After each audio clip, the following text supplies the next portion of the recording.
अकोला जिल्हा सर्वोपचार रुग्णालयातील आरोग्य सेवेतील कथित गैरव्यवस्था, कर्मचाऱ्यांची अनुपस्थिती आणि रुग्णांना भेडसावणाऱ्या विविध समस्यांविरोधात संभाजी ब्रिगेडनं आक्रमक भूमिका घेतली। यावेळी अधिष्ठाता डॉक्टर सोनोने यांना प्रतिकात्मक स्ट्रेचर भेट देत निषेध नोंदवण्यात आला।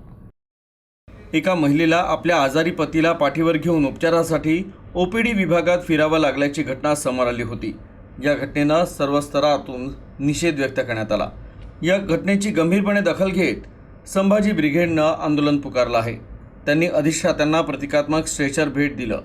रुग्णालयात वॉर्ड बॉय आणि डॉक्टर कर्तव्यावर गैरहजर राहणे, रुग्णांना औषधांचे योग्य वितरण न होणे, परिचारिकांची रिक्त पदं भरण्यात विलंब होणे, कर्मचाऱ्यांकडून रुग्णांशी अपमानास्पद वर्तन होणे अशा गंभीर बाबींकडे संघटनेनं लक्ष वेधलं।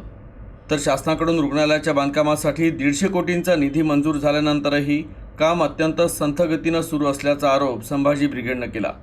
तर सोनोग्राफी विभागात रुग्णांना वारंवार तारखा दिल्या जात असून तर अपघात कक्षातील सिटी स्कॅन मशीन गेल्या 4 महिन्यांपासून बंद असल्यानं रुग्णांची मोठी गैरसोय होत असल्याचं निवेदनात नमूद करण्यात आलं।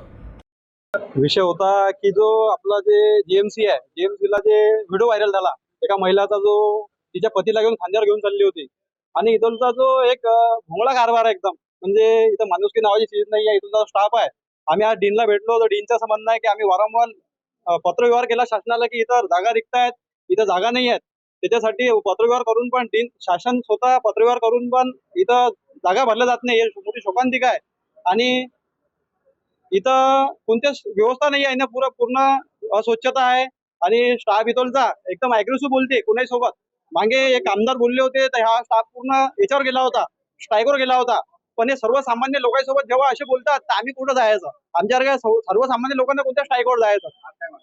आज आमची अशीच मागणी आहे की इथं स्ट्रेचर उपलब्ध करून द्यावे आणि इथं जो स्टाफ कमी पडलेला आहे तो स्टाफ वाढवावा, अन्यथा याच्यानंतर असा कधी प्रकार झाला तर संभाजी ब्रिगेड इथं उग्र आंदोलन करेल।